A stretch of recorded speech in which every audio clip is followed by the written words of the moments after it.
नमस्कार साथियों, स्वागत है आप सभी का आपके अपने इस चैनल फर्स्ट चॉइस अड्डा पर। दोस्तों, ये आज हमारा 13th पार्ट है 10,000 एमसीक्यू सीरीज का। एक कमेंट आया था मेरे पास ज्योतिपाल जी का कि सर आप हिंदी में क्वेश्चंस क्यों नहीं लाते हो।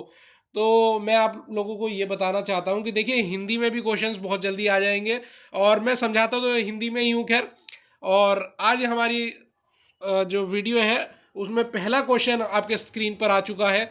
पहला क्वेश्चन है, at least 10 adults, no maximum limit in case of. यानी कम से कम 10 एडल्ट्स और कोई मैक्सिमम लिमिट नहीं होती है। ये कौन से केस में? आपका सही उत्तर है कोऑपरेटिव सोसाइटी।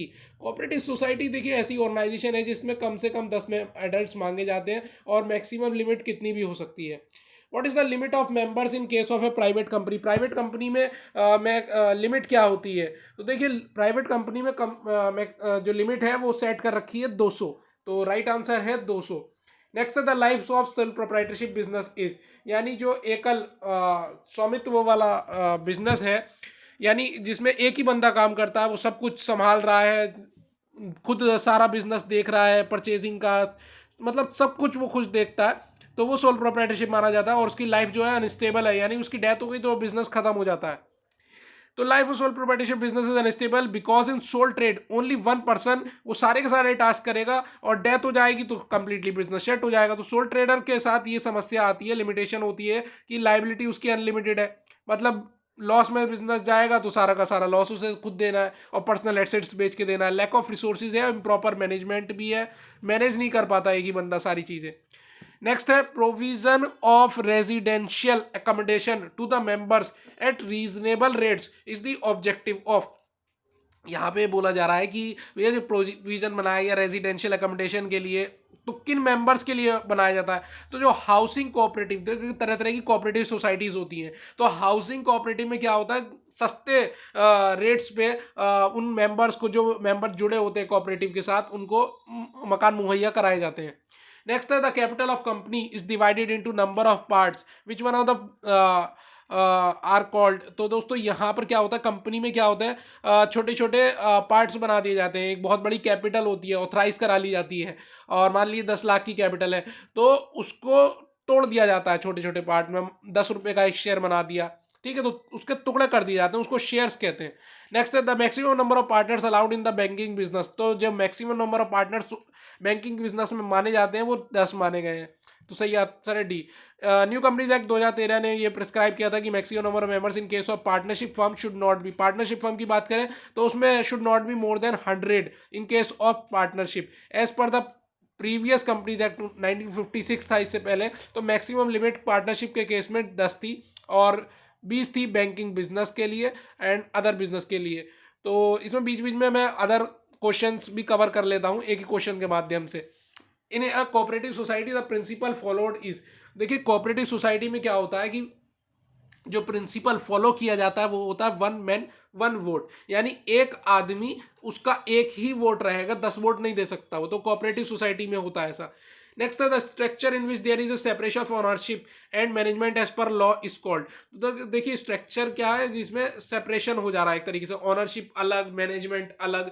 तो ये चीज चलती है कंपनी में, यानी शेयर होल्डर्स ओनर्स होते हैं, वो असली ओनर्स है, ठीक है। और मैनेजमेंट क्या, मैनेजमेंट बोर्ड ऑफ डायरेक्टर्स वगैरह जो मैनेज करने का काम कर रहे हैं, बिजनेस को चलाने का काम कर रहे हैं। तो ये दोनों अलग चीजें होती हैं लॉ के हिसाब से, और उसको कंपनी कहते हैं। Cooperative play an important role in. देखिए, कोऑपरेटिव क्या करते हैं, प्ले करते हैं एक अच्छा इंपॉर्टेंट रोल प्ले करते हैं। कहाँ? एग्रीकल्चर में।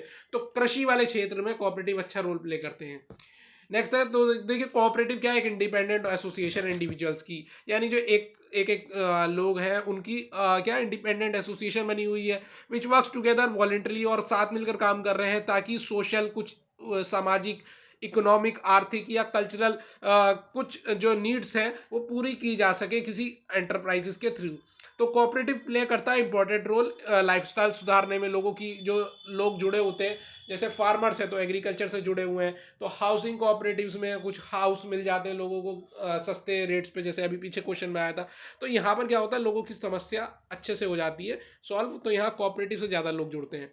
तो ये ऑर्गेनाइजेशन है। ऑर्गेनाइजेशन के तरह तरह के टाइप्स होते हैं, जैसे सोल प्रोप्राइटरशिप हो गया, कोऑपरेटिव हो गया, ठीक है, कंपनी हो गया, ओपीसी हो गया, वन पर्सन कंपनी। नेक्स्ट क्या है, विच one of the following is a characteristics of A cooperative. तो करेक्टरिस्टिक्स क्या है, विशेषता क्या है कोऑपरेटिव की।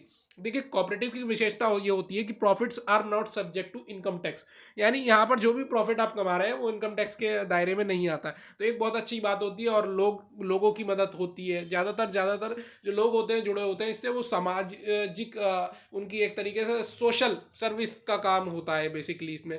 ठीक है, तो वैसे प्रॉफिट भी हो रहा है, पर ज़्यादातर क्या सोशल सर्विस, लोगों को सस्ते रेट पर चीज़ें अवेलेबल करवा देना, फार्मर्स को सस्ते रेट पर एग्रीकल्चरल फर्टिलाइजर्स जो भी है वो सब अवेलेबल कराने का काम करना। तो ये सब क्या है, कोऑपरेटिव में ही किया जा सकता है।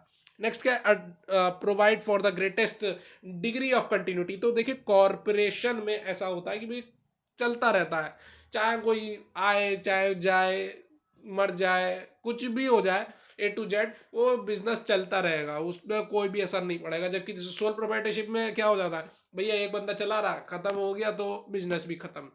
और पार्टनरशिप में भी कुछ होता है कि भैया बंदा चला गया, फिर नए सिरे से पार्टनरशिप करनी पड़ती है। ठीक है, तो इसमें भी ये सब चीज़ें होती हैं।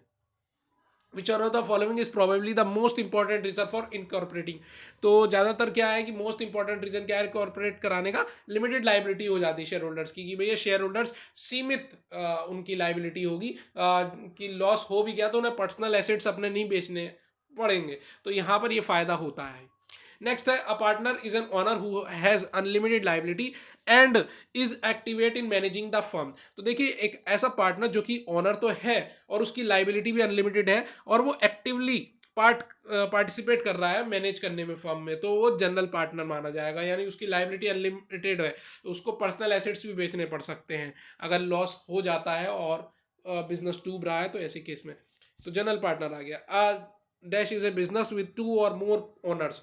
तो यहाँ पर क्या है कि पार्टनरशिप एक ऐसा बिजनेस है जहां पर 2 या 2 से ज्यादा बंदे होते हैं। एक हो गया तो सोल प्रोप्राइटरशिप है, वो पार्टनरशिप नहीं कहलाएगी, कम से कम 2 होने चाहिए, और ज्यादा से ज्यादा कितने भी हो सकते हैं।